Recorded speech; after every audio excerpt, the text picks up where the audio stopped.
What's up, everybody? It's Joe La Puma. You are listening to Complex Sneakers Podcast. We're here, as always, with my man, Matt Welty. Kind of bright and early. Bright and early. It's a little earlier than usual. And, of course, his stomach's growling. I don't know if he had breakfast. I'm hungry, man. Mr. Brendan Dunne, how you doing? That's all. I'm hungry. That's what I'm doing. We will work through it. We'll get the energy up. Yeah, the green room, usually in my rider, anytime I'm performing. What's on it? I like the green room to be pretty stocked. Couple boxes of Cliff Bars. Okay. Lots of diced pineapple. Wow. Yep. All right. No, actually, I'm off the Cliff Bars. That was a little bone for Welty because Welty remembers. No good. No, era. when Brendan first started as a news editor. Yeah. At Soul Collector, he had like a big box of Cliff Bars at your desk. Yeah, always. Yeah, I would go to his- Whole Foods and. It was like you were like a cyclist, just kind of like down Yeah, those things. it was my to, like, sustenance for the day. I would have one at about 11 a.m. and then one at about 1 p.m. I don't know how healthy that is. Later, I switched to the Dwayne Reed Trail Mix, Okay. which I'm also a fan of. But yeah, just so you know a little bit about my eating habits, my snacking habits. Yeah, we have no snacks here. Nothing. I saw some Sun Chips. Are you guys Sun Chips fans? I like Sun Chips a lot growing up. I like Sun Chips. It's Underrated. Yeah. The other day, I think after a full size run shoot, I was eating blueberry almonds, What is that? and it was a vibe. Blueberry almonds. What is that? They're like blueberry coated almonds. What? That seems, I don't know. that seems like an exotic What is snack. that? They were in the Crafty. Wow. The almonds were coated in blue. How does that even work? I don't know. I'm gonna do some research on that. I'm a little skeptical. I mean, you were eating blueberry Cheerios. Yes, the other day. blueberry Cheerios. I co-sign those. Where Really you guys good. getting all this fancy shit? And blueberry Cheerios, is it like there's dried chunks of blueberry No. in there, or the Cheerio itself is Cheerio flavored itself, like a blueberry? Coated in like blueberry. You're Yeah. on your like wrap snack shit. The exotic snacks Yes. that they have. Yes. There's a store now. I think it's on Rivington maybe, or maybe it's one block up, but down in LES where you can get the rare soda flavors and the chips with the exotic flavors and things like that. You got guys the ever get into human-made that? blue bottle coffee there or no? That collab? That I'm not sure of. That I have not partaken in. It feels like summer. This guy came in a full New England fit.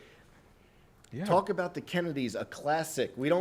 Sometimes we don't highlight what we're wearing. Yeah, but yeah. The Kennedys. Today we gotta. Yeah. Not Kennedy the, New Balance not the 999. OGs. Okay. This is the Complex Con pair, which these ones are actually better than the OGs because I think, these ones are the made in USA and Right. the shape is a little better, material's a little better. They dropped at Complex Con. There's also a red pair as well. I'm trying to remember which one I have because I'm sure I've told the story on here before, but I had the original Kennedy Concepts New Balance 999 and spent a lot of time on the phone that day they dropped trying to phone order them Yes. from Concepts, busy Yes. signal all day. And I remember when the new one was coming out at Complex Con, I was rushing to sell my original pair on eBay. That's a true story. I'm not just saying that.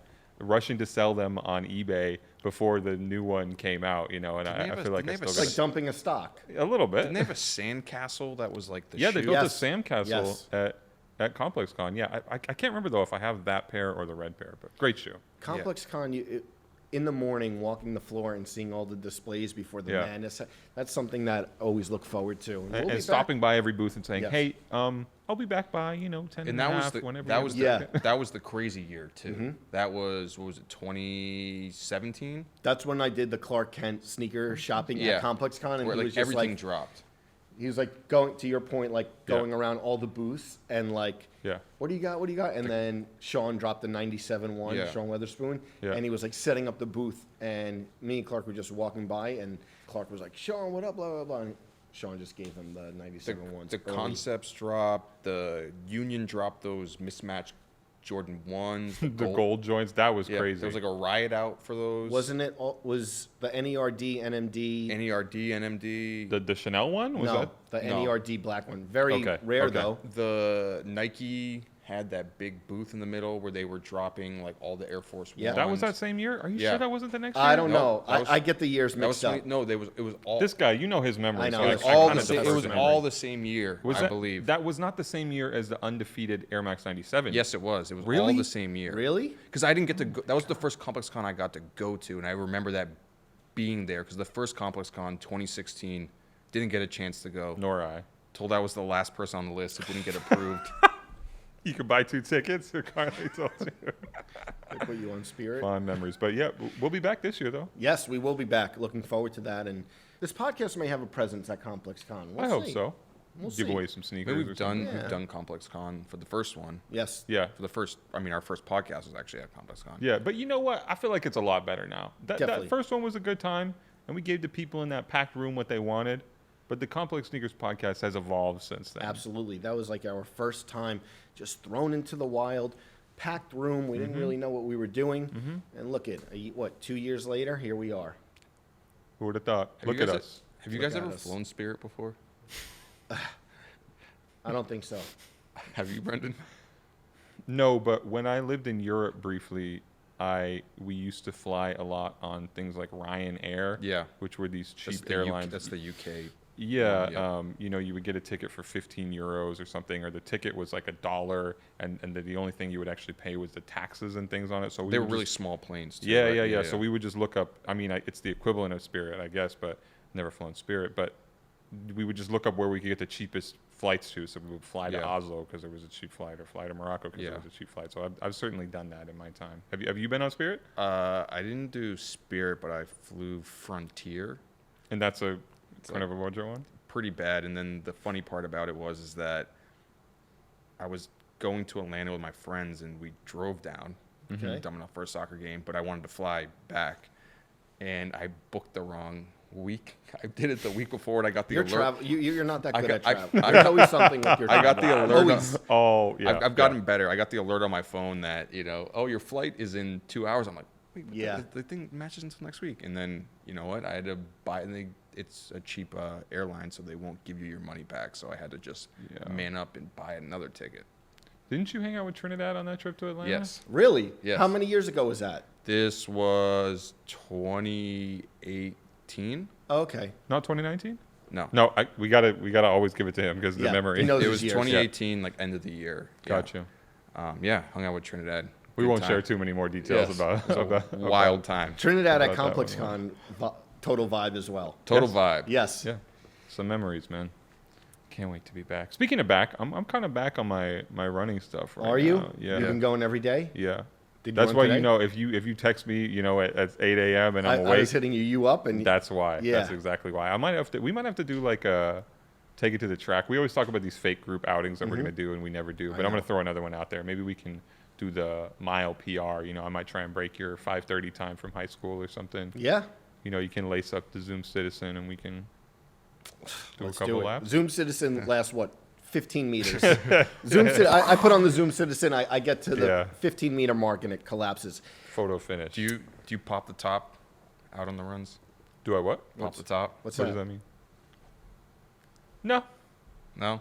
What does that mean? I think, do I run shirtless? Yeah. Oh. No, I mean, if it He's gets dressed in too all humid- Matthew Williams Nike AL. I did have Yeah. the Matthew Williams Yes. Nike tights Yes. on this morning. You know what, Welty? If it gets particularly hot, I might, but I don't love to do that. And this is a time where you got to contain your bodily fluids, and you can't have them Oh. spraying off onto Okay. pedestrians That's as you run true, by them. though. That's you know what I true. mean? So I feel like in order to kind of help contain the coronavirus as best I can, I gotta keep all my keep That's it tucked in, right? That's just being considerate. And also the sun. Sometimes the sun is really burning on these bright Yeah. mornings. I was at the beach this past weekend and I got a little bit of a sunburn, so I gotta.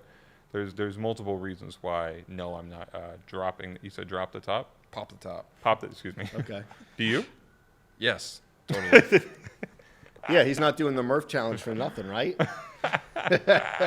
Pays to advertise. Speaking baby. about, your fitness, but also you were at, can we talk about the Italian restaurant that you visited? Please, sure. Don Pepe. Yeah. You went Friday night. Yeah. Ozone Park. How was it? Incredible.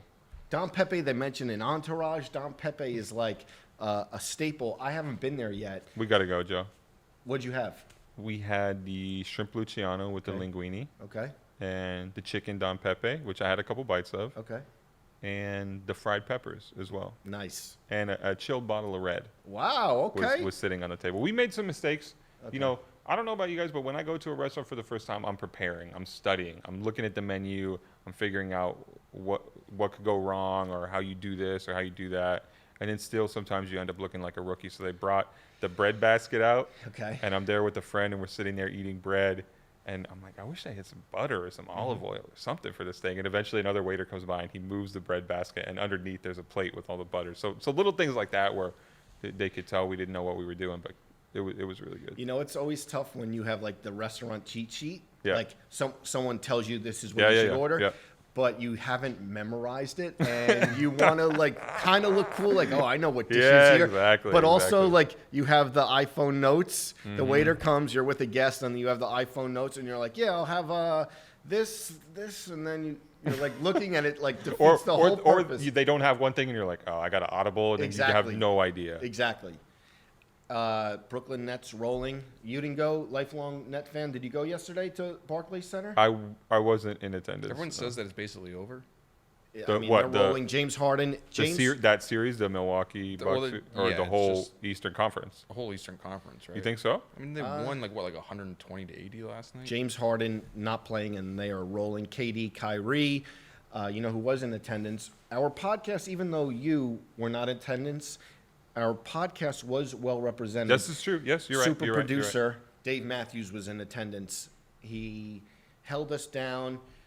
I don't know if he was in the suite like you, but Okay. but He was there. he was there. That's important. Yeah, That's definitely. important. I don't know if he's also as big a Nets fan as I am, because as we all know, you know, I'm just a diehard, Yeah. devoted to the franchise. But We'd have to have like a I think Dave's trivia kind of- to prove who's the biggest Oh, Nets fan out of you. no, I don't. Well, you I don't nailed think we the have to keys do to that. victory question so well that I would bet on you. But Nets are rolling, Yeah. and we'll see. What else do we have going on? Welty, you're excited about some soccer happenings lately? Oh, there was a big soccer game. I went to bed Sunday night. Same night as the Floyd Mayweather Logan Paul I watched that. fight. You watched it? I watched that. Did I- you Oh, ha- wait. Did you have the very legal stream, Joe? No, I ordered it. And just You to see paid? the entertainment. Yeah. And then I was like falling asleep, and then the soccer match came on, and like people were texting, and it was like a crazy game. Yeah, USA versus Mexico. Mm-hmm. It was a final match In the CONCACAF in the tournament? CONCACAF. Yeah, for Nailed it. North America. He knows. And yeah, it was USA went down 1-0 in the first minute, came back and tied it 1-1 at halftime. How were you watching? Were you with? No, I was Your- it was your- Sunday night. It's a school night. Okay. School night. So Fair enough. No flares going off. so they tied. So it was 1-1. Mexico goes up 2-1. The goalkeeper gets hurt. The backup comes in. They tie it up 2-2 in like the 80th minute. Goes to extra time. So it's like 120 minutes instead of 90. Christian Pulisic, guy I think you've wanted on Sneaker Christian Shop. Pulisic, we've tried multiple times. We've been so close to getting Yeah. Christian Pulisic on the show. Who does he play for on the club level? Chelsea. Okay. Yes. And he got a penalty in like the 112th minute. Hits it top corner. Nailed it. Mexico gets a penalty in the 120 like third minute, like totally end of the game. What time was this? This was at like close to midnight. Okay. I think That so. late. Where are they playing? They were playing in Denver, Colorado. Okay. At where the Broncos Stadium. Gotcha. Yeah, and then the Mile High backup City. goalkeeper stops the penalty kick. Were you on going the line, crazy? comes in. Did Jersey City hear you cheering or what? It was awesome. It felt like a movie. How big a supporter are you of Team USA soccer? I wouldn't say there are people who are like really big on Yeah. it, but I would say that I'm decent with it. They usually play in like really like random cities, like Denver, Columbus. So I don't really get a chance to And see then them. didn't the coach have some sneakers Oh yeah, on? Greg Berhalter, the coach of Team USA, was wearing Travis Sixes on the sideline, and everyone was kind of Do we have any intel on this guy? Like, is That's he pretty getting awesome. them from Nike? have a little bit of intel. Don't want to give up from Nothing we What, can did share. a, yet. did a From who? reseller friend of yours No, sell them those or something? no. Hey, who No. might that reseller friend Yeah. be? Should No, we ma- that's not who we're talking about. Okay. We're talking about a mysterious friend of the program. I know who you're I talking know. about. Yes, saying that someone at Nike is kind of floating him the cool shoes. He was wearing like the ready-made Nike Blazers, and That's a Wow. cool shoe? He made it cool. Okay. Oh, okay. Not a cool You asked shoe. He me, almost that is- caught you. That is not a cool shoe, in my opinion. But Yeah, but I'd like to talk to him about his sneakers. Yeah, Yeah. let's get that interview. yeah. Yeah. Speaking of cool sneakers, let's get to the eBay question of the week. This is from Scott Dickinson in Virginia. Have you ever seen a pair of shoes on someone and knew instantly they were fake? All the time. All the time. Yeah, I mean, And- riding the train in the morning, you just look down and you're just like, all right. Even like sometimes, family members come to visit from out of town and sneakers. I don't know about sneakers, but None that stick out. Supreme Bogos. maybe like a Supreme, like a Supreme hoodie where you're like, oh, this, That DJ Academic size logo. The double. the box logo is like way bigger than the actual one, but The Dwayne Wade joint. but sneakers, like we see them on the street Yeah. a lot. Does anyone have like specific stories? Wait. though? I gotta know. Joe, do you pull somebody aside in that moment if No. you see a family member? No. With the fake Let Supreme them on? rock. Let them Okay. rock.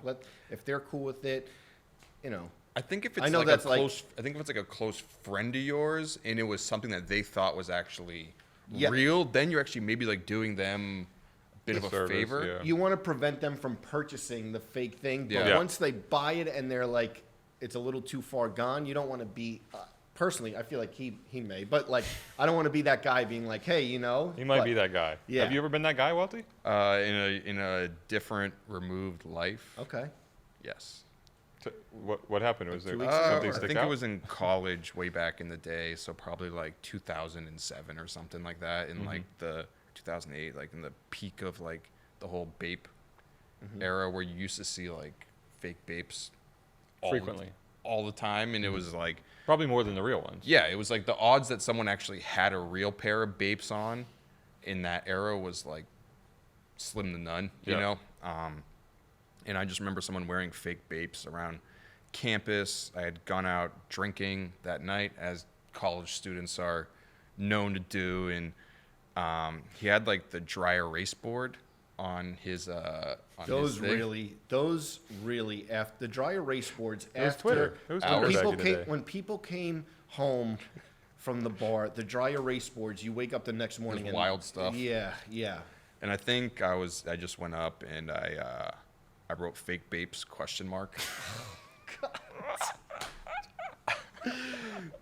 Okay. And I never heard anything about it, so That's such a. You could just see him in the hallway.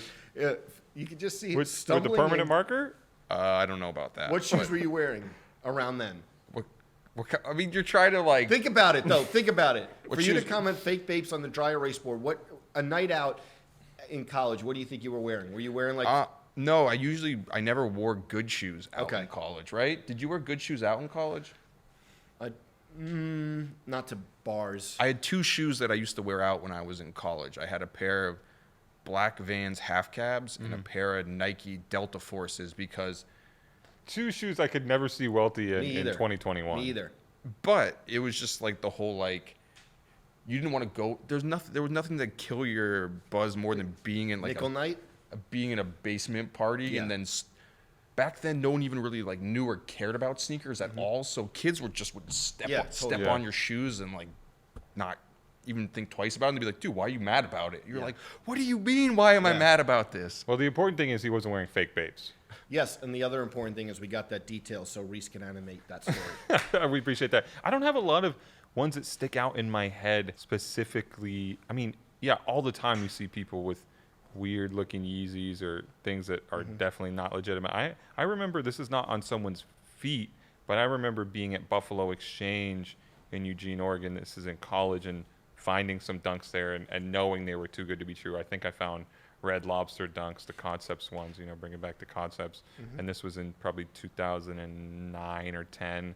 And you want it to be true that you're finding a Yeah. pair of You dunks came on across that a level. gem. Yeah, like- but it just was too good to be true. And I think I remember specifically the splatter on them, on the upper, was like a little too pixelated almost. It didn't look as natural as it does on the real shoe. So I had to pass on that one, because actually I think I remember too, and maybe I've mentioned it here, but that I did take a gamble on a purchase like that at Buffalo Exchange once, because there was a DS pair of Puff and Stuff Dunks. Okay. And they were $40. And I said, I'm not sure if these are legit, but I'm going to buy them and I'll figure it out later. And I never wore them. And years later, when I was selling off some stuff, when I dropped them off to the people I was selling them to, I was like, I don't know if these are fake or not, but let me know. And they were like, yeah, they are. But I never wore them. So let that be known. It sure goes for a lot of money now, too, I think. Puff and Stuff Dunks? Yeah. Are you for real?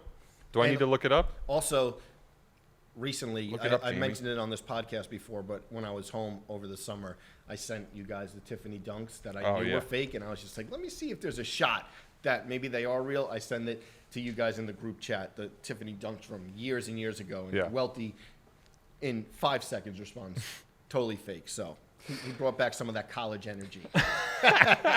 Put it on the whiteboard. But speaking of SBs, I feel like Welty and I have gave away a lot of sneakers Every recently, week. and I haven't got to give away any sneakers in this eBay giveaway thing we're doing. it's your turn, and you got a good one. Finally. Yes, I have here for our winner this week a pair of Homer Nike SB Dunk Lows. This is such a special sneaker to me. This is a sneaker I can remember looking online for years. I remember being in high school, and this is kind of the thing that I wanted so bad in terms of SB Dunks because I was such a huge Simpsons fan growing up. I had so many DVD box sets and all kinds of rare memorabilia and things like that. I had all the books. I was listening to commentary on episodes and things like that. So Homer Dunks, one that I've always wanted and one that we're going to give away this week.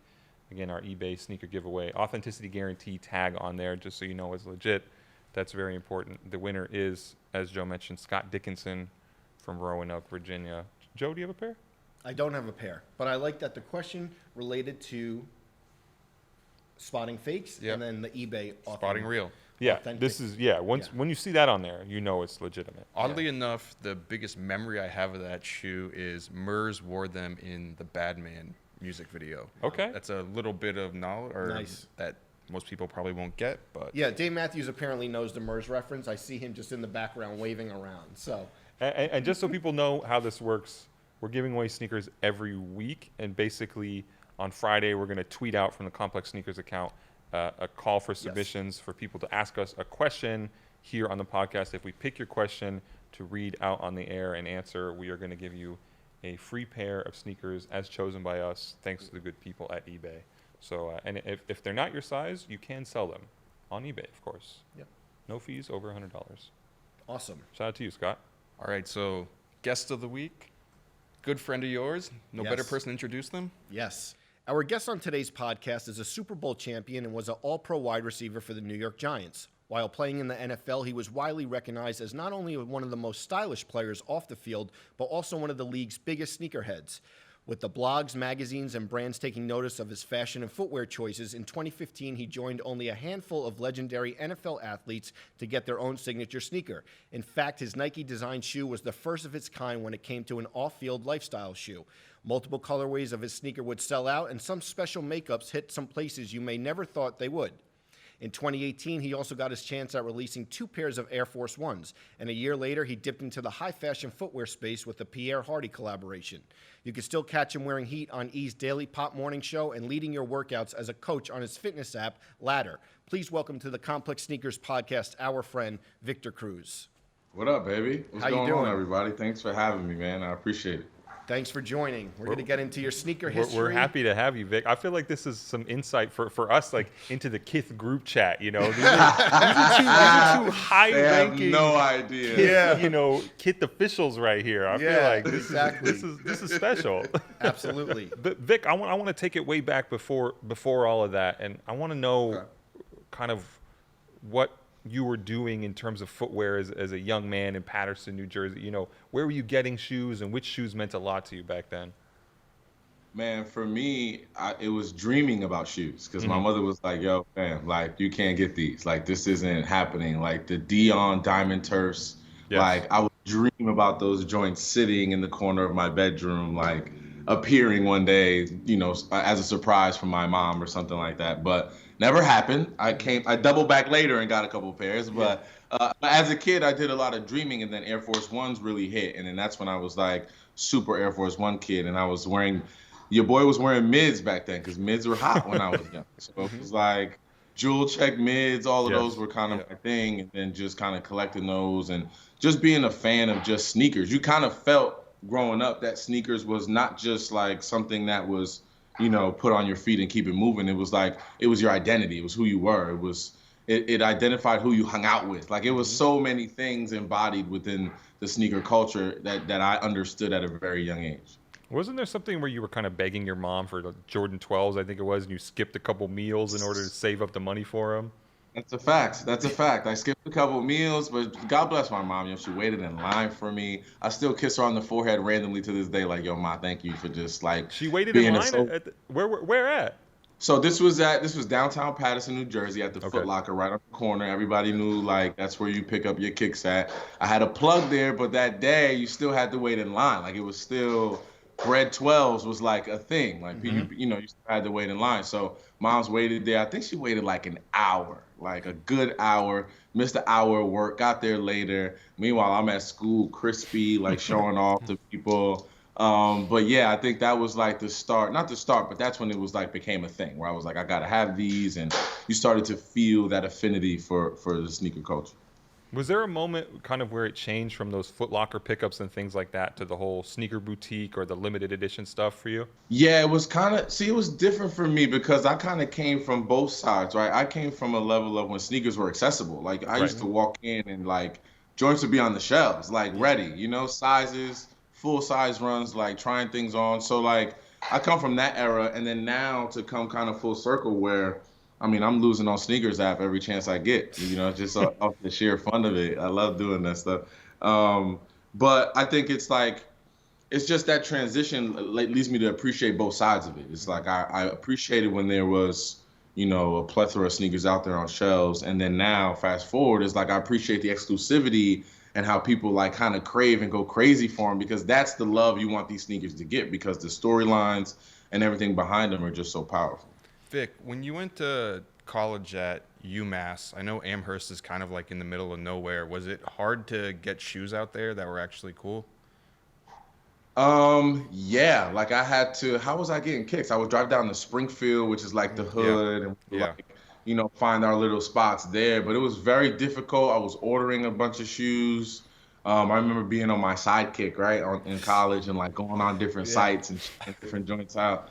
So like I probably aged myself with that one, but I just remember like the hunt was definitely different back then, and it was definitely a lot harder to grab kicks. I mean, Amherst was one of the few cities or town. I mean, it's definitely not a city, a town that legalized marijuana. Like when I was in college, like they had whole fields of people smoking weed in college. Back then? And I was like, mind you, I had no idea. I'm from Paterson. Guys, I'm from Paterson, New Jersey. I'm like, cops, why are you not locking these people up? They're smoking weed outside. Like, what's going on out here? But yeah, so it was like definitely not the best place to cop a rare pair of like Air Force Ones or something crazy. And then Vic, did you have like that whole New York, New Jersey athlete going to like the New England and like in the fresh shoes and putting people on? And like, I remember even at UConn, it's like, oh, you have this New York accent. Were you that guy as you started playing like football there as well? 100%, especially from like a style fashion perspective, right? Like I walk around like New York City, like New Jersey, and then you could see that, and then people gravitate to that, and then they start talking about my accent and different words I would use, even at UMass, like even at, it's not too far away from New York, but you could tell there's, especially in Amherst, there's a complete shift of culture there. And I was definitely the Jersey cat, I was the Jersey dude of the bunch. And but I relished in that, that was always the best. And the Jersey dudes, especially at UMass, we were always the best athletes, so we'll take it.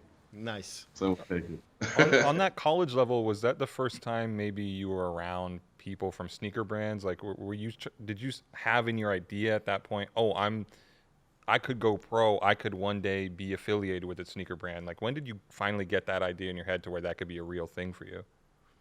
Man, I mean, it was always a dream. I mean, it wasn't until I got into the league, and then literally after my first preseason game, that's when I signed my Nike deal, like my Nike contract as a rookie or whatever. And that's when I was like, okay, like Nike came right after that game. That's how this works. Like you produce and then good things happen. So I was like, okay, I understand how this works. So the more I kept producing, the more things kept happening. And then the more I kept embedding myself in other things. So as the fashion things grew within what I was doing, that's when the sneaker thing, especially with Nike, kind of came as an idea, or kind of was even broached because of what I was doing in both avenues. So it wasn't until I got into the league, but I always dreamed, you always dream of having your own shoe, whatever that is. I mean, it's always been with Nike for me as a kid. I mean, Jordan and Nike and everything they've done pretty much shaped my entire life. But it wasn't until I got to the league and started to really carve out this niche for me, for myself. And then that's when it came, kind of became a reality. So Vic, it happened that first preseason game, the Rex Ryan clip. Like, who is that? Who is that dude? Nike came calling like the next day. I distinctly remember the next day, I think they might have sent the contract over, but like I was playing or I was like practicing and they were like, yo, we'll let you focus. We'll get to this after if you make the team, like that kind of thing. And I distinctly remember because I was a rookie and obviously it was a Giants-Jets game. Yeah. But the rookies couldn't stay at home. We had to go back to Albany because that's where training camp was. Although the veterans got to like stay and hang out and then go the next day. So I remember waking up the next morning, kind of just looking on my phone, and I get an email like, hey, Nike just came through with this deal, my rookie contract.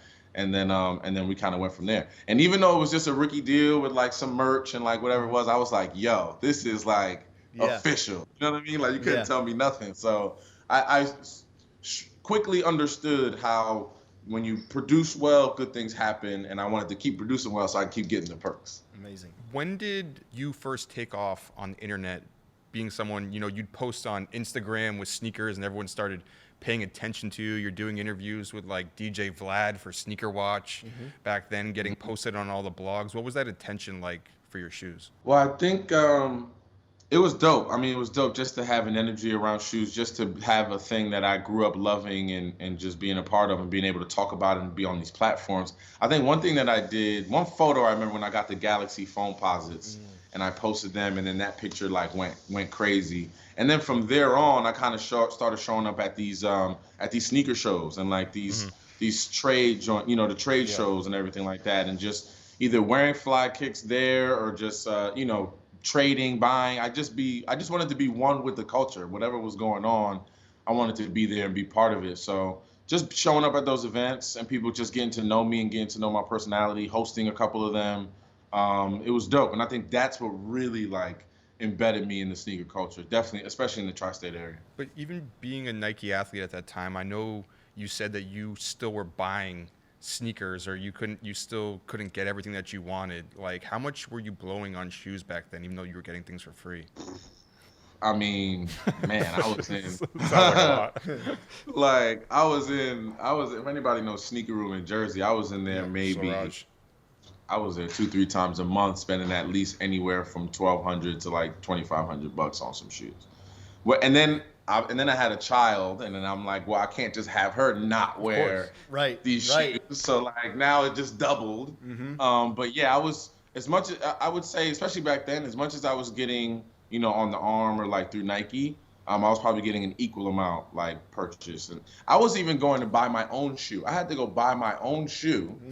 So I could like give it to some of my friends, because how like they would drive me nuts. You know what I mean? So I was just like, yo, I'm gonna go cop you a 12. I gotta go cop you my own shoe at 12.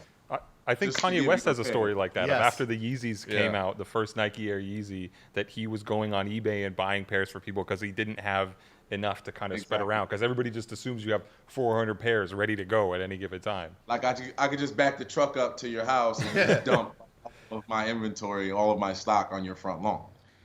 So Vic, from the rookie season and right away getting hit up by Nike on that rookie deal, how long does it take until the potential signature shoe conversation starts happening?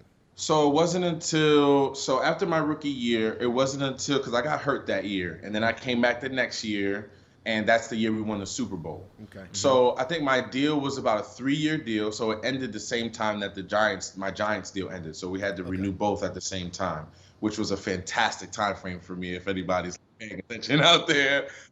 Back, we need your signature on two pieces of paperwork. Exactly. So I'm sitting back, and it ended up being the perfect timing, because by the time I had won the Super Bowl, I was already kind of embedding myself in the fashion world, going to Fashion Week and being there. And I cut the ribbon for Fashion Week that year, I believe. So like I was fully entrenched in the fashion world. And at that time, it was new for football players to kind of be in that market like that and be relevant and, Totally. and be seen as someone that was legitimate in that market. So I was just excited to like be believable in that space. And then it was like, okay, how do I double down and continue to grow within this space with everything else that I do? And I think Nike kind of had to nudge them a little bit. But I think Nike kind of came around and saw that too. And then that's when we sat down and kind of had that conversation. But it was just crazy because I'm sure you guys did your research. Like in the heart of me doing this shoe, all these guys kind of leave Nike and go to Adidas, and it's just like, okay, wait, like we were making a shoe, guys. Could you leave after that, maybe? Like, Right. Take some time, but it was definitely a roller coaster to say the least. I remember when those guys left Nike and went to Adidas. This is Mark Dolce, Mark Miner, and Dennis Dekovic. And I was reporting on all that stuff at the time, and there was this one court document where they said that one of those designers had stolen some Nike design files called Victor Cruz CAD Final NSW or something like that. Do you remember that moment when your kind of potential sneaker had brought up in this lawsuit? Obviously not involving you, but just referencing the shoe. Do you remember seeing that? I'm finding this out right now. Literally, as you said, I had no idea that was even in like the paperwork. But I remember like it was myself and Mark Dolce that was designing the shoe, and we were talking about it. We would have constant dialogue on text, or I'd call him or whatever. And I remember texting him with an idea like, yo, we should put a rear strap on it. And I'm kind of going through the motion. He goes, I just left Nike. And I'm like, Wow. A huge moment in the industry. Okay. Literally. And this is before it might have been the day before it was going to be announced the next morning. And I was like, okay. And I go, well, what does that mean for me? And he goes, well, I don't know. And I was like, so there was like a good, I want to say 3 or 4 month lull period where I kind of had to wait for them to kind of rehire and then bring me back up. And we finally got it done, but it was definitely some leaps and bounds. They didn't even let us put the red pair out first because they thought it resembled the Yeezy too much and thought that, you know, Dolce was stealing designs and did this as a slap in the face to Nike, but it wasn't. We kind of made this from scratch. We ideated around it. But the all red pair in the beginning was definitely, Nike was like, nah, bro, not yet. Okay. And they didn't drop. They ended up at Marshall's, right? And your sister calls you and it's like, Vic, the shoes are there for $59.99, and you go and buy all the shoes. And you know your sister like, and you like, you don't like, are you for real? Like FaceTime. You know what I mean? Like FaceTime. She FaceTimes me and she has this shoe in her hand, and I almost like I dropped my phone and was like, I'm going to all the Marshalls. I was going to the Rosses. I was going to everywhere. Like, I need to know where all of these are. I even had like Siraj on the hunt. He's in Jersey City. He found like 20 pairs in Jersey City randomly. Vic, And did you want that found, shoe like, to come out and Nike didn't want to put it out, or what was the? Yeah, I wanted that shoe to come out. It was the first, like, we sat down in the meeting. That was the first sample that came out. I tried it on. Like, there's photos of me on my phone of me trying on that shoe because that was the first shoe that was going to come out. And then we were going to roll out the other colorways. But I think once Nike kind of caught wind of everything and then they saw the shoe and was like, no, I think the time frame of when the All Red Yeezy and then this shoe came out was just too much. And there was too much turmoil going on around it. It was just not going to happen. You got a good cake out of it, though. A good birthday cake one year. Just like the red. Yeah, he had the red Victor Cruz trainer. I love the cake. That cake was special because you know how, like, you know, shout out to Bree. She always like my birthday properly every year. But it's always funny because I always pay for my own cake. So I get to. For your birthday? So I see, like, What? Don't worry about it. It is. Ronnie Fogg never bought a cake for you. Joe never had a cake boss whip something up, some tiramisu or something. You're actually right. That's a legitimate gripe that I have with Ronnie. I'm gonna circle back on that one with him. Oh yeah. But the cake was funny. So I'm on my way to like the spot, and I get an alert on my phone for like it says cruise cake for like $700, and I was like, what the fuck? Yeah. What kind of cake is this? Like, what are we doing here? But that cake was fly. It was definitely a memorable birthday. Vic, how many pairs do you think between you and Siraj and some others did you accumulate of that red colorway? Ooh, in total, I still have a couple. In total, we probably got a good 50 pairs. Wow. Between me and Siraj, like 40 pairs. But then Nike came around and made it right, and they snatched all the pairs from the factory and then gave them to me. So I ended up with like something over like 70 pairs. and I was giving them out like Santa Claus and shit. Backing up the truck. Got it. Exactly. I think one of the bigger pairs too of the trainer crews actually got the chance to interview you and Siraj at Sneaker Room when you did the pink pair, the Sneaker Room collab for charity, and I think you ended up raising a couple $100,000 for breast cancer on that too, and that's like a big theme, I guess, with you and sneakers giving back to the community. Yeah, huge, especially with myself and the foundation, the Victor Cruz Foundation. It's all about giving back and finding unique ways to incorporate STEM education and things like that into the community and just give back. And then if anybody knows Siraj, I mean, his whole thing is around giving back and being in the community. So it felt like something special to do. He already does like a breast cancer shoe every year, and it was dope to kind of be in that lineage with the Air Trainer Crews with him, both of us being from Jersey and having all of these ties together. It was pretty cool. Vic, can you tell us a little bit more about kind of the making of your shoes? So the shoe release, the Air Trainer Cruise in 2015, I just want to get some insight into how that process actually works, because having a signature shoe is such a rare thing, and so few people ever in the history of sneakers get to do that. Like, how many times are you going back and forth to Nike? How many notes are you giving them, and then them showing you something? Like, what does it look like?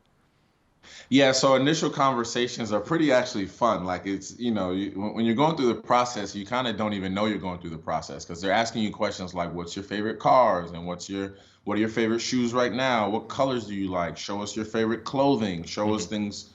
What do you like about this clothing? Is there a buckle? Is there a belt line? Is there a texture, fabric? So I'm giving them just like literally digging deep and just telling them, answering all these questions, trying to give them as much creative background as possible. I told them about my grandmother's like clear couches when I was back in the day. I told them how the number 3 is important to me, which you saw on the Air Force One later. We did like the 3 tabs. So like different little things like that I was just giving them a bunch of information. And then at the end they were like, all right, we got this down. And I'll never forget, as I'm like talking, and then I told them that one of my favorite pairs was the Air Trainer One, which is why the tooling, you see the Air Trainer One tooling on that shoe. And I remember Dolce sitting there as I'm talking, like sketching just a little outline of something, and literally had like the outline of a shoe already done by the time I was done like having the conversation. And I was just like, In that first what? conversation? Like, it's just crazy. In that first conversation, he kind of had like the outline in the tooling.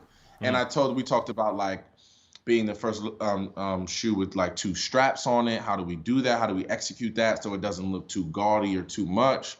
How do we embed like different, things about my family in there? Like the black pair had my dad's, it's kind of based around his fireman outfit with the 3M piping, and then having those special messages inside the Velcro. Like I wanted the story, Nike, nobody tells a story better than Nike does. So I wanted to make sure there's a lot of little moments in there that kind of unroll that storyline.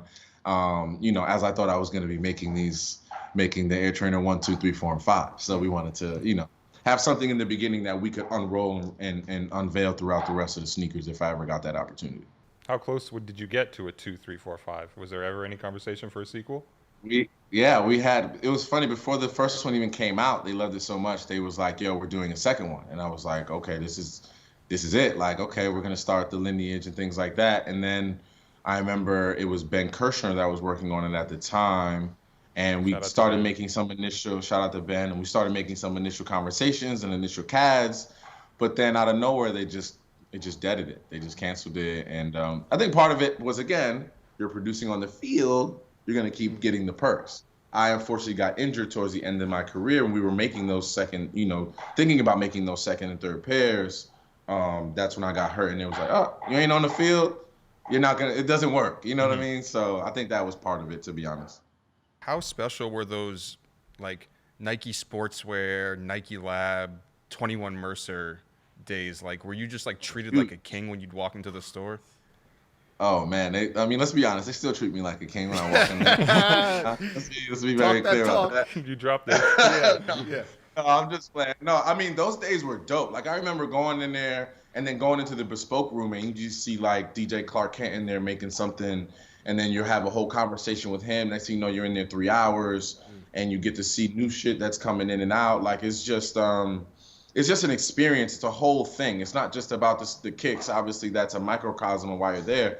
But like you'd walk in that room and see anyone and have, dope conversations and meet dope people and be in a dope area. And it was really, it was a moment for me, man, for sure. Who was the craziest person you met in Mercer where you're like, Craziest person I met. In terms of like a fame level? Yeah, just like because remember, like we heard like Vashti's talking about like what was it, like Robert De Niro? Oh, yeah. Yeah. Well, I Danny remember DeVito back there this making was a pair of spokes. I remember one time me and I was back there, and I think it was Bun B was back there one time, and we chopped it up, and that was like my first time getting to talk to him and holler at him, and I think he started designing the shoe there and started talking about things he likes and doesn't like, and we all know Bun like loves kicks. So I think when I saw him, that was a dope experience for me, just getting to know Bun and being in that space. I think up until that point, I hadn't been with another like celebrity or rapper in a space like that, just having one-on-one or like conversation in a small group like that. So I thought it was dope. And Victor, in that new Nike deal you were in, you mentioned earlier the perks. How much better were the perks at the new level of Vic X Nike? Now can you get any sneaker you want? Is it automatic? Yeah, we had some percentages on goods. You know what I mean? We had some kickback there. So you get a but yeah, royalty on each shoe that sells? Is that what you're saying? So I got a royalty on the Air Trainer Cruise. Everyone that sold, I got a royalty. And I still get a couple checks from that as of recently. Like nice. I still get a residual from that, which is cool. But yeah, I mean, the perks went up, the residuals on the kicks, which was a big part of the deal, which is why it was perfect that the deal kind of ended up ending at the same time, because you could kind of make, because the sneaker was happening with the deal. So now you can carve in whatever you wanted to do with the sneaker into the deal and embed it together. So it was dope. And that was the best part, was the fact that like you can just figure out the benchmarks, and if I get X amount of yards, I get this, stipulation, and you get more money here and there. But then again, I had my own like sportswear guy, I guess. I mean, there was many different guys at Nike that I would call and be like, yo, I need those calls fours, like. You need a Rolodex. Yeah, like what are we doing? So, but the perks definitely went up with the new deal for sure. Vic, obviously Ronnie Feig, a big mutual friend of ours. How much did he help you in the design? Obviously, we know him. He's very hands-on in whatever we're doing. But how much did you lean on him or like bounce ideas back and forth when like you were getting the CADs and things like that? I definitely hit him, but you know, Ronnie, like you got to show him something when it's like ready, or at least like close to ready. You can't show him like some early shit. He's like, yo, just show me that later. Like, yeah. So I sent him some like maybe like second iterations or whatever. When we put the second strap in there, I think is when I showed him, and he loved it. And he was just like, yo, like I'd wear this shoe. Like, you know what I mean? I love this shoe the way it is. I'd wear this shoe. He gave me a couple things to tweak, colorway wise or just SKU wise. And but yeah, he definitely was involved. I mean, I hit him about everything. You know, you can't have a friend like that, as you know, Joe, and not try to tap into what he's thinking and how he sees fashion and the footwear business in general. He's been doing it for so long. I'd be an idiot not to get his opinion. So I just sent him my. I'm doing a part 2 to the Pierre Hardy shoe, nice, which is coming out. Yeah, it's coming out. It's coming out pretty dope. So it'll be around holiday that's dropping. So I already sent them some iterations, literally like last week. I'll be getting your opinion too, Joe, offline. Awesome. But we'll go from there. What are the Kith trips really like? That's what we really want to know. That's the heart of the matter. We only got an hour with him, okay? Yeah. A lot of those things are trapped in a vault too. Yeah. Like a whole vault we can't even talk Put about. out a documentary in 10 years. Nah, but I think the best part of them, to be honest, is that like Ronnie is just puts us in a position to just see places and things that we probably would never see on our own. Like going to places like Wyoming and these different places that are just beautiful parts of the world that like I'm not waking up booking a trip to Wyoming. I can tell you that right now. You know what I mean? So the fact that he finds these ways to get us out there, and these places are beautiful, and to embed his, the clothing stuff within all of that, it's just a bonus, to be honest. But the fellowship and the friendship is, above all. Did you ever play basketball with Joe La Puma on any of these trips? Because we heard a story recently about. Of course. Joker hoop, yo. Joker well, hoop. listen. May not show up in the box score, but does the fundamentals right. What's Joe's stat line looking like, Vic? Joe's going to get you, if we're going, let's say games to 20, right? Joe will get you 6 points. Okay. He'll get you 4 or 5 rebounds, some key steals, some possessions, some key offensive rebounds, which he's done before. I've witnessed that with my own eyes. I'm diving for loose balls, right? 100%. Yeah. He's the Draymond Green. He's going to do all the dirty work for him. Okay. Vic, we've been on the trip so much together. When it was like a branded, sometimes we did Adidas. Like Ronnie knew that I couldn't wear the footwear, right? A lot. So you had to Did you have to like hide out of the Instagram photos or anything like that? It was a conscious decision. Very conscious decision. I had to wear everything that was very tonal, like no big logos. And I just couldn't post the footwear. So like Ronnie would just give me a bunch of like tonal joints or something like that, or I'd bring my own footwear for the trip. But it was very much like Nike would be very touch and go with that stuff because they knew how, Ronnie just, he messes with everybody, all the brands, Asics, Adidas. Obviously, he has a rapport and a relationship with all of them, and they knew that. So they were definitely cautious of me wearing other brands, but I did my best to keep it, keep it above board. Definitely. The thing I want to ask you about that's kind of tied back to that. Before we shot this, we were all kind of joking about. It was the original photo that you posted when you seated all the shoes with all the boxes, and there's Joe, Ronnie, but there's also like Travis Scott and Jay-Z. Yeah. Jay got his pair. He wore his pair randomly too. I got like somebody gave me like some pixelated photo of him wearing them one time. I couldn't even post it. I was like this. So I was like, but yeah, I remember making all the lists and putting them all up and then taking the photo and not realizing just how crazy that photo would actually get. The name and not on the realizing, photo. Yeah. Yes. And then not realizing how many people I left out that were hitting me like, yo, what's up? Like, I don't see my name on there. And I'm like, Jesus Christ.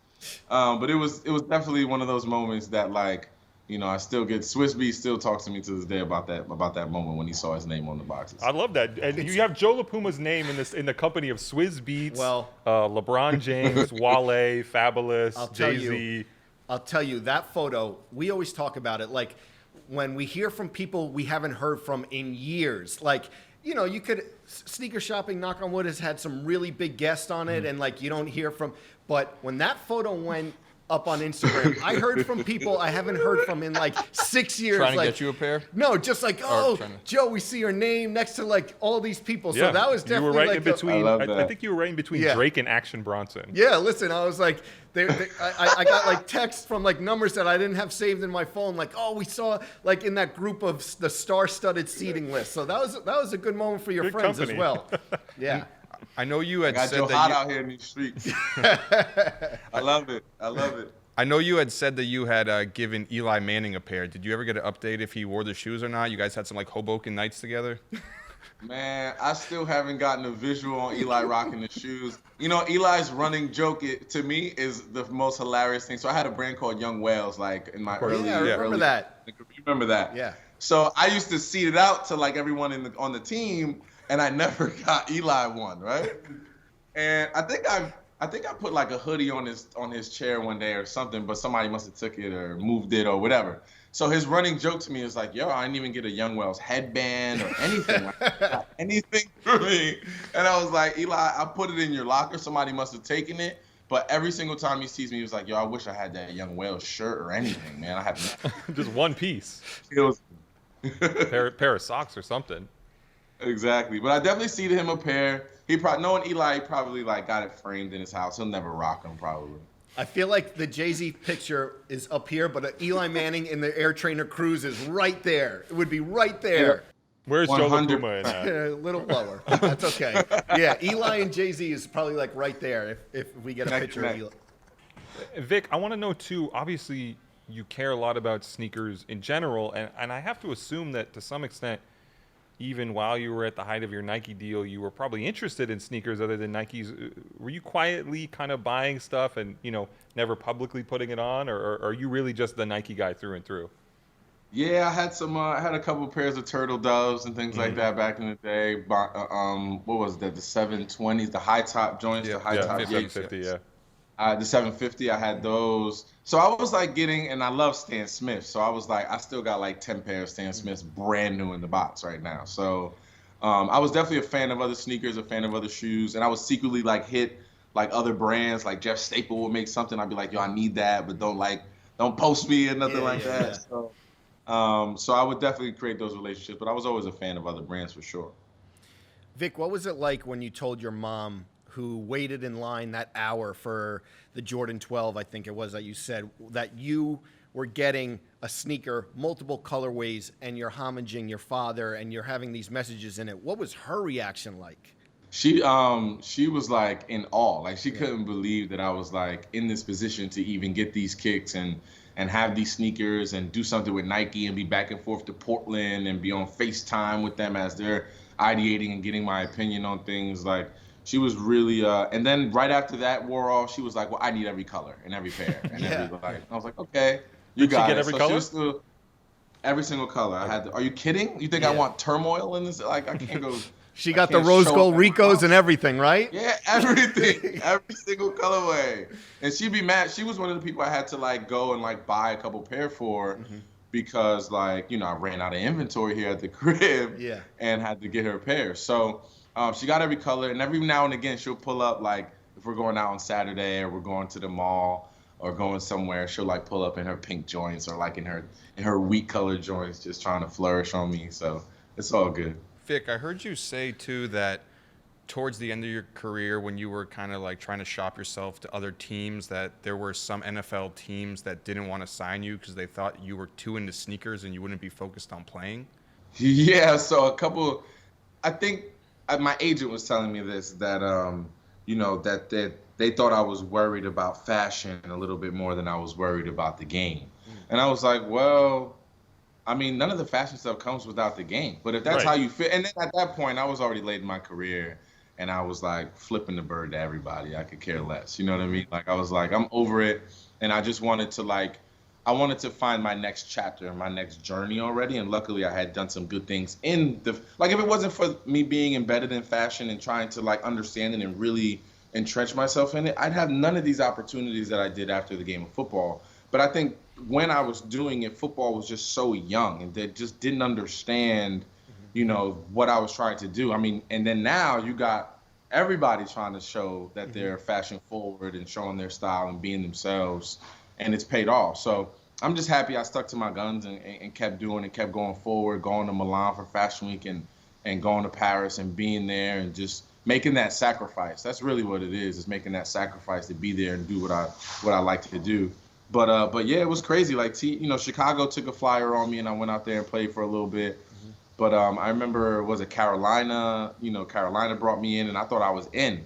And then they came back, and they were like, oh, you know, it's this small city. We don't know. They don't know if you'd be like want to be in fashion shows. And I'm like, I want to play football. Like, I want to use these last couple of years to play ball. You know what I mean? It isn't about the fashion. Although, yes, I'm going to be very fashion forward at every game. It is what it is. Yeah. But like you said, it's that thing you mentioned earlier of all that stuff comes once you perform well on the field. Like your Nike shoe came because you put in the work playing football. Like you're there to play football.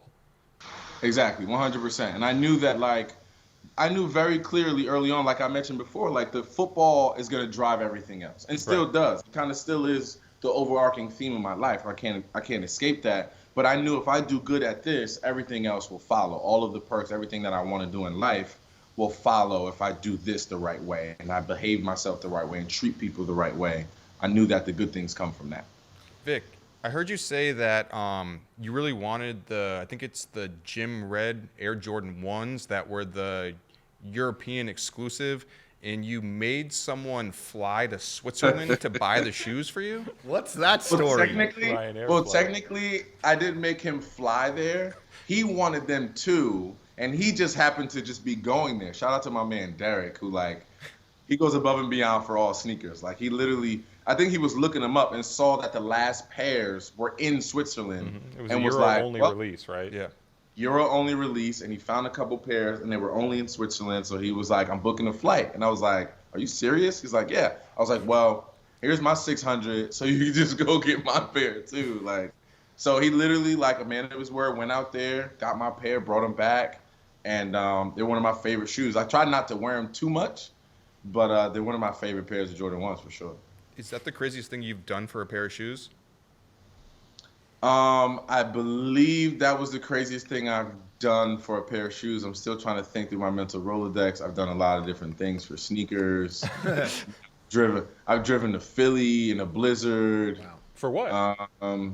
I drove to Philly in a blizzard for, what did I drive for? It was why was I going to Philly? I think There it was must be like some fusions or something. No, I think it was some AI joints because I think I got to meet AI like at the store. Some in-store Okay. thing. And I think it was like it started snowing early in the day, and we were like, "Yo, it'll stop by the time we get there." Nope, it snowed the whole time, and I got to meet AI and get the kicks. I think I remember that, and that was a moment for sure. But like, man, there's nothing. I mean, my mom waiting in line, me driving to Philly, sending somebody to Switzerland. I'll do whatever, dog. I used to dream about that diamond turf. Like, let's go back to that. You know what I mean? Yeah. So I'll do whatever for a pair now. One thing that was crazy to me, and I told you this, is we had Todd Gurley on Sneaker Shopping a few years ago, and I asked him, like, which football signature sneaker did he like the most? And he picked you even over the Deion Sanders and the Bo Jackson. What was it like to get that feedback from, like, some of your peers?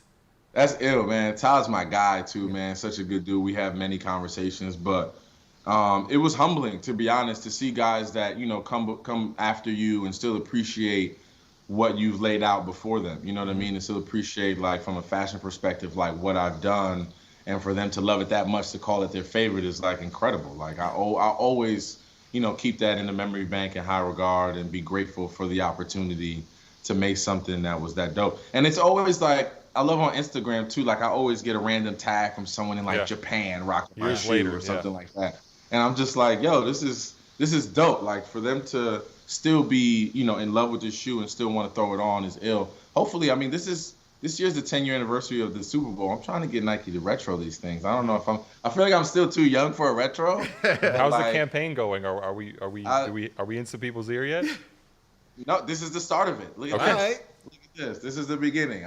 We need to retro these kicks, a couple new colorways. Okay. Why not? But, you know, we'll see. What's your relationship with Nike these days? It's still solid. A lot of deal, people obviously. No deal right now. My contract ended, and then when I retired, I did like one of those retired deals for a year or two, but that ended as well. But still, very good rapport with everyone over there. Obviously, a lot of people have come and gone that I've worked with. But I think if I applied a little pressure on a retro, I might be able to get somewhere. It'll start here though on this podcast. There we go. Vic, another sneaker moment you had that wasn't your own shoe is that you were one of the first people to kind of debut the Nike mag with the auto lacing. You and Odell sitting at Giants Stadium, like putting the shoes on your feet. How crazy was that for you?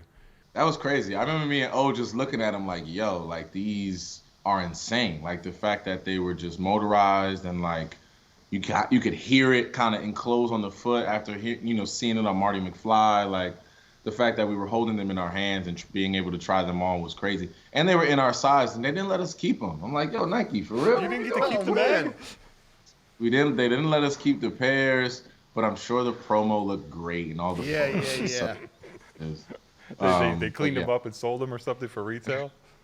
Exactly. And used all our photos all over the web, but we couldn't keep the shoe.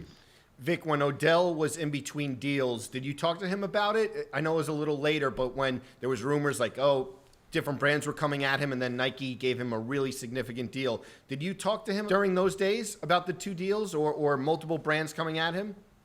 Yeah, we had a lot of conversation about it, honestly, and he was really torn, like, because Adidas was coming at him in a major, major way. And Adidas was hot at the time. Yeah. Adidas was on fire at the time with the Yeezys and, like, him wanting to just be able to wear Yeezy cleats and, like, what that would look like for him, and especially where he was at the time. Sorry to interrupt, but I think I remember some Adidas exec at the time mentioning high-level NFL athlete quietly wearing Yeezys when nobody was looking in reference to No. I mean, he won't care about this now, but he used to walk around the Giants facility in Yeezys all the time. No, guys. Wait, there's pictures of him. There's pictures of him that exist. Yeah. So, like, and I used to see him in the locker room like, yo, you're bugging right now. Like, you're crazy. Like, are you? He's like, I don't care. Blah, blah. I was like, I digress. But yeah, we had conversations when things got really heavy with Adidas, when they were coming at him strong, he would call me and just weigh out the options and we would talk and I would kind of give him the pros and the cons. And, you know, I think he aligned with Ye well, especially just like personality wise and what he brought to the game and how he played the game. It would have been great synergy. But in terms of the technology and what he could accomplish with Nike under that lineage and under that heritage, it was just a no-brainer. And then once they came through, but he really put the pressure on him because Adidas had a deal like, this is the number. And he went to Nike to match it. And Nike was like, yeah, you're staying right here, sir. Take this, whatever they gave him. and don't go anywhere. Yeah, exactly. How frustrating was it for you during your time in the league when the league hadn't really bought into the players can wear whatever they want? You know, there was like the one time a year that they could do it, and now, you know, Yeah. it's like the biggest attraction, like what the players, like Stephon Diggs, what he's going to lace up from Mosh, you know? It was crazy, man. It was just, I was fighting off fines every week. Like, you guys are fining me because I chose to put the Puerto Rican flag on my shoe this week. Like, is it that serious? It's still red, white, and blue. So, I mean, it was definitely a fight because we wanted to have opportunities to show our personalities with our shoes. I mean, same way we do with regular sneakers when we're out on the weekends. We want to do that same thing on the field. And we kind of felt like the cameras were kind of opening up to us, and this was starting to boom and starting to blossom the more we did it, because we started to see different sneaker blogs picking us up and posting them and reposting us. So we started to lean into it a little bit more, and then the NFL was like, let's hold on, chill. Even down to celebrations. I remember when I scored the game-winning touchdown in Dallas my last year with the Giants, and kind of went down and took a photo. Yep. We got fined for that. Yeah. I mean, they rescinded the fine afterwards. Once we told them, like, we didn't plan this. Wasn't. They thought it was like pre-planned, which is, I guess, a fine or illegal. Which is like, everyone's pre-planned now. They're doing the icky shuffle all together on the end zone. A whole TikTok dance. Yeah. The whole team, Juju's got the whole team doing whatever TikTok dance is relevant at the time. So I love that now they're letting guys be more of themselves and letting them be, show their personality on the field, which is great. And Victor Cruz has so many sneaker moments too. We'd be remiss not to mention the Air Force Ones you did. I mean, we talked so much about your signature shoe, but Vic, tell us about the Air Force One project you did. I think that was 2018 those came out. Yeah, and they debuted at Complex Con and things like that. That's another pair that I had to I definitely don't have enough pairs for the family, for everyone, for this one. It was just like, because it was such a niche moment. But we figured it out. And then going through that process, the biggest thing for me was, since it was all white, the project was everyone designs an all white shoe, but you get to do it whatever way you wanted to do it. You get to put an extra strap or different details, whatever details you wanted to There was like the apply public school one, the Travis Scott one, the Virgil one. I think Don C had one. Yeah. And then my biggest thing was, like, I just wanted it to look like luxury. I wanted the best leather on there. I wanted it to be a mid, because going back to me as a kid, as a young kid wearing mids. And then I wanted to kind of apply myself to it. So I kind of told them about the 3 again, and I was like, is there a way we could put like a tassel on the side or something, or maybe it's like a 3 straps or something we could put on the side to make it like, accentuate the number 3. And they came back with kind of that belt loop, and then it was like a 3-pronged belt loop that came down, and it hung perfectly on the side, and it had, again, telling the story of the Roman numeral 3, which was a chain that myself, Odell, and Sterling all wore in college, because we all wore number 3 in college. And then the number 80, which was my number at that time, and then the Nike swoosh, which was like just the heritage. And just to have, and then they did the chain, which I made the chain out of it. But the NYC, remember the NYC logo with the classic. They did the VIC logo with that same kind of font with the Nike swoosh through it. And I was like, naturally, I have to make this a chain. So it was like, I gotta make this a chain. But they had that logo on the tongue, which was like my favorite part. And it really just, I mean, everybody loved that shoe, and everybody appreciated kind of the storyline and the luxury level of all those shoes. That whole collection was pretty dope. Yeah, that was a big moment. The fact that that was a huge moment at Complex Con. And it was a fun time to be a sneakerhead too, because I was like, all right, I got mine, but I need these Dons, throw me those John everything. Elliots. You need everything. I need all of that. I need all of that, for real. And you mentioned briefly, putting the Puerto Rican flag on your cleats, obviously your Puerto Rican heritage. Nike just dropped those Puerto Rico 97s. How many pairs for you off that shoe? Well, I asked for 2, so I got 2 on the way, and I'm definitely about to like fleece some of these these secondary market brands for a couple more. I gotta have at least like 4 or 5 pairs of the Puerto Rico joints. It only makes sense. I love that. And I assume you asked Nike for them, the 2 pairs that are on the way. Okay. Correct. Okay. Correct. You have the relationship, but you don't have the Nike deal anymore. Vic, to some extent, was there a relief when it ended? Again, you're a guy who's into sneakers, and you mentioned driving to Philly in the blizzard for the Reebok Iversons. Was there a relief of like, oh, I can do whatever I want. I have all this stuff ready to go that's just been sitting here. Like, now I can wear any brand I want whenever I want. Yeah, a little bit of that for sure. But I mean, the Nike has just been so ingrained in me Of that course, it takes like, a conscious effort for me to be like, okay, let me wear, these Adidas today, or let me wear something different today. But yeah, it's definitely one of those things where I try to like wear other things and kind of try my hand at different shoes, like wearing the Pyramoss Reeboks joints. I try to wear those and just different types of shoes that I probably wouldn't wear before. Obviously with the Nike deal, but just trying my hand at different silhouettes and different styles and seeing what else I like out there. What can't you get though through the Nike plug at this point? Like, what's a shoe that Victor Cruz puts the ask in for? And like we were joking around the last episode where like me and Joe were saying, oh, it's a humbler to ask for the Dior ones because you don't know if it's gonna come through or not. Yeah, definitely fell on those. Like I tried, like it was one of those things too where I hit Kim Jones. I'm like, you know what? I'm gonna use my flex. I'm gonna hit Direct to Kim Jones. See, the direct to Kim is my guy. I'm like, yo, and he hit me with the wild flim flam. Yo, I got you. And then like the release date came and went. I tried to hit the raffle. Epic fail. Never winning a raffle. So I definitely slept on those. And I'm just not paying like I paid money for sneakers. I'm not paying $10,000 for sneakers, guys. Like it's just like I have a 9-year-old that needs to go to school. Like I can't, you know what I mean? But the Dior ones is one that I was like still kind of mad I slept on. Lows or highs, both of those are fire to me. It's some shoes are harder than others. So like a Travis Scott, like Jordan, like that's a harder ask. Like I might have to pay for that one a little early, or like trying to hit my little finesse with that one. But mostly like a lot of the Travis Scotts or a lot of the highly heralded joints are a little tougher to get. But like, with that being said, like I got a pair of trophy rooms to my crib too. Like, so Blue it's laces? like I hit or miss. No blue laces, which I was tight. But I was like, beggars can't be choosers. Not Beggars can't be choosers. It wasn't Yeah, straight from true. Marcus on that one. And No the blue P-Rods landed safely too. Those P-Rod dunks, right? I saw at the Garden courtside. Joe, listen, from your mouth to God's ears, Joe. They look great out there.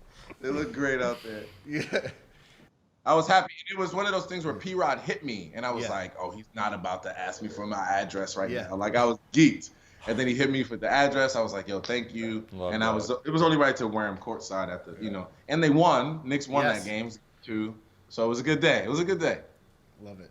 Vic, you mentioned the Pierre Hardy. I know the Ladder app you're super involved with. What else before we go you focused on?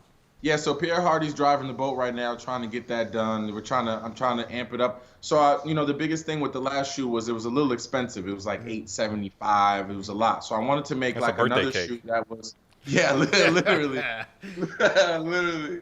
So I wanted to make something that was a little bit more affordable, but obviously keep the fabrics and the textures there and keep it in the luxury space. So I got to do that. It'll be a low top, and I'm working on a friends and family pair as well. Nice. So we'll see if that comes through. And then, and I'm also working on NFTs. That shoe's gonna also be an NFT. Okay. So I'm working all the markets here. I'm working all the angles. So between doing the foundation thing, I'm getting heavy into the art world now. I'm visiting an artist's studio today around 3:00. Awesome.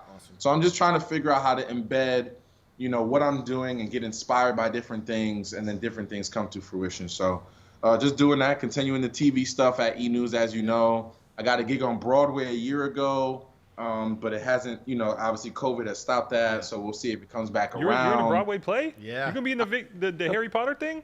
Yeah, no broomsticks though. Pause. No broomsticks. But yeah, man, I was like, it's just a crazy story. I hit my agent. I wanted to start acting, so I started acting classes.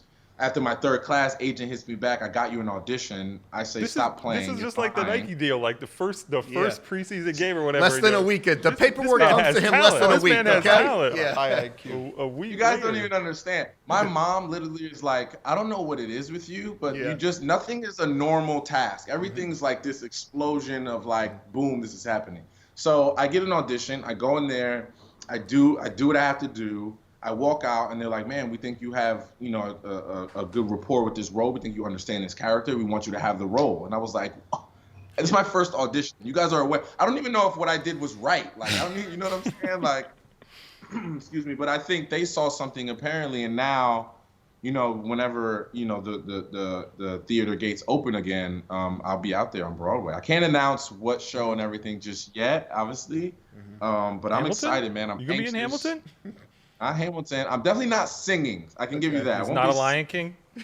Not a Lion King. It's not a Kinky it's Boots? Not any of those. Not Cats. Not none of those. Vic, before we go, free idea.